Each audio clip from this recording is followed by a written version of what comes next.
Now isotopes of hydrogen, क्या देखना है अपने को? Isotopes of hydrogen. आइसोटोप्स किसे कहते हैं?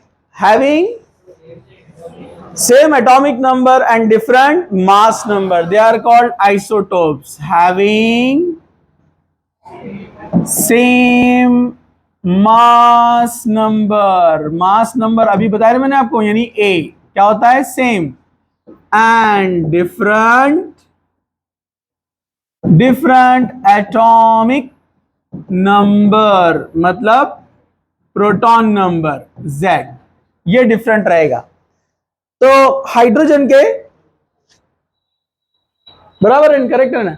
अच्छा, ये नहीं बराबर है ना? Atomic number mass number A होता है, हैविंग सेम एटॉमिक नंबर है, सेम एटॉमिक, उल्टा हो गया, बोले सही और अपन ने लिखे उल्टा। And different mass number, okay, यानी कैपिटल ए। ओके, चलिए हम आगे बढ़ते हैं। इसके टोटल 3 आइसोटोप्स हैं हाइड्रोजन मिलाकर। हाइड्रोजन, बोलो बोलो, दूसरा कौन है? ड्यूटेरियम, बोलो बोलो, ट्रिटियम, जिसको कैसे रिप्रेजेंट करते हैं? H11, D12, T13। मतलब इसमें क्या है? हाइड्रोजन में न्यूक्लियस में एक प्रोटॉन है और आउटसाइड में एक इलेक्ट्रॉन है। हाइड्रोजन। ड्यूटेरियम में अंदर एक प्रोटॉन है और एक न्यूट्रॉन है, ठीक है, स्मॉल n से बताते हैं, ओके। और आउटसाइड में तो एक ही इलेक्ट्रॉन रहेगा, क्योंकि जितने प्रोटॉन उतने इलेक्ट्रॉन होते हैं न्यूट्रल एटम में किसी, ओके। उसके बाद इधर आते हैं हम ट्रिटियम।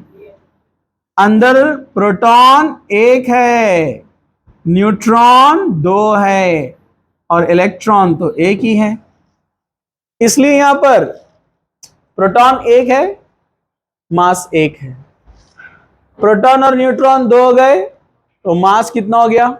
2, इसलिए लिखते हैं हम 1 2। अब यहां पर प्रोटॉन एक है, न्यूट्रॉन 2 है, टोटल कितना हो गया? 3, इसलिए मास क्या लिखते हैं? 3 अप्रोक्सीमेट, ओके। लेकिन अगर आप देखेंगे तो सबसे ज्यादा अबंडेंट कौन होता है इसमें? हाइड्रोजन। तीनों में कंपेयर करें तो अबंडेंट कौन है? हाइड्रोजन। जबकि ड्यूटेरियम क्या होता है? कितना होता है ड्यूटेरियम? 0 पॉइंट,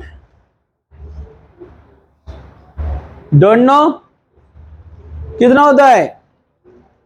0.0156, 0.0156। किसके कंपैरिजन में? हाइड्रोजन के कंपैरिजन में। कितना परसेंट? किसके कंपैरिजन में? हाइड्रोजन के कंपैरिजन में। कौन? Deuterium in comparison with hydrogen. And tritium,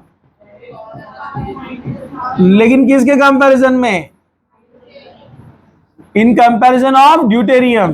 deuterium के कंपैरिजन में 10 टू पावर -15। हाइड्रोजन के कंपैरिजन में नहीं, ड्यूटेरियम के कंपैरिजन में, मतलब इसके कंपैरिजन में तो बहुत लेस हो जाएगा, 10 to power -15, okay. Means very very very very very small. And tritium is radio active in nature. ये एक पॉइंट आपको याद रखना है। Tritium is radioactive in nature. Radioactive in nature means it radiates waves, या हम पार्टिकल्स भी बोल सकते हैं उसको, बीटा पार्टिकल्स। इलेक्ट्रॉन के फॉर्म में उसको वो जो क्या करता है? इमिट करते जाता है, ठीक है, okay. Beta ray, alpha beta gamma structure of atom में देखा ना हमने, अल्फा रे हीलियम के बराबर है, बीटा रे 1 इलेक्ट्रॉन के बराबर है, गैमा इज वेरी निग्लिजिबल, समझा आपको। तो ये बीटा रेज क्या करता है, इमिट करते जाता है ट्रिटियम अपने अंदर से कंटिन्यू। डेफिनेटली जब वो बीटा रे इमिट कर रहा है तो कुछ ना कुछ मास इमिट कर रहा है वो, क्योंकि मास और वेव एक ड्यूअल नेचर अपन ने पढ़ा है ना स्ट्रक्चर ऑफ एटम में, तो धीरे धीरे उसकी क्वांटिटी कम होती है।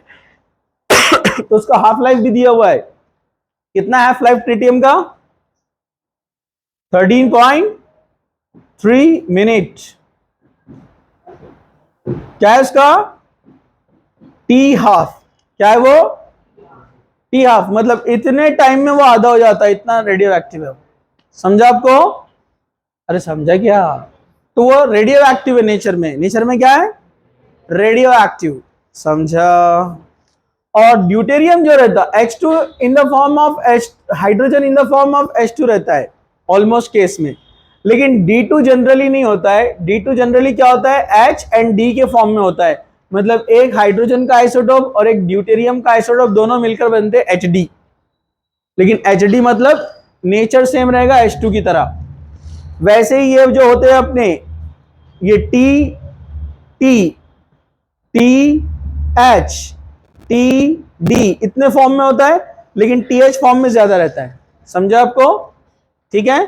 ठीक है, सेम है ना, डी टी सब H की तरह ही है, सिर्फ मास अलग अलग है, गेटिंग। बट एक पॉइंट कॉमन याद रखना आपको, all have same chemical properties, इनके केमिकल प्रॉपर्टीज क्या रहेंगे, सेम, ये आपको याद रखना है। Okay, this is about the isotopes of hydrogen. Okay